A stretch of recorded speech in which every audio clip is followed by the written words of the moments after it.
आज आपण साबुदाणा खिचडी बनवूया. साबुदाणा भिजवून घेतलाय, शेंगदाणे, बटाटा कापून घेतलाय, हिरवी मिरची, मीठ आणि तूप.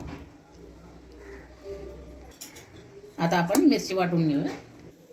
आता आपण तूप घालूया. गॅस पेटवलाय, कढई ठेवली.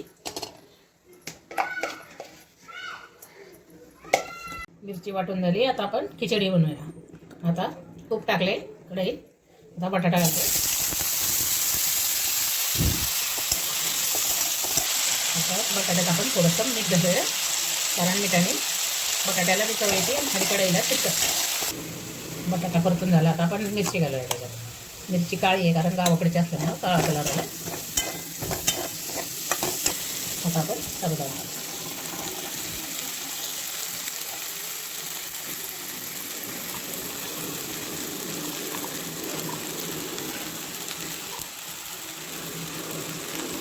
थोडी परतून घेऊ.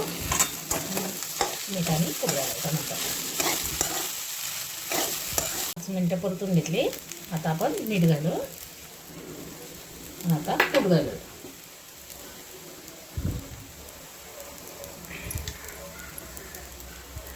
घेऊ.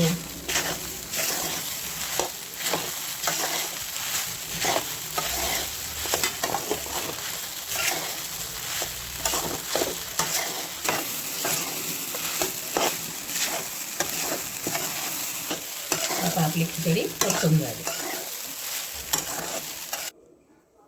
आपली खिचडी आता तयार झाली. साबुदाणा खिचडी परतून घेतलेली आणि पापड्या. चला, आता आपली खिचडी तयार झाली. साबुदाणा पापडी, लिंबू. चला या खायला. आवडली तर लाईक करा.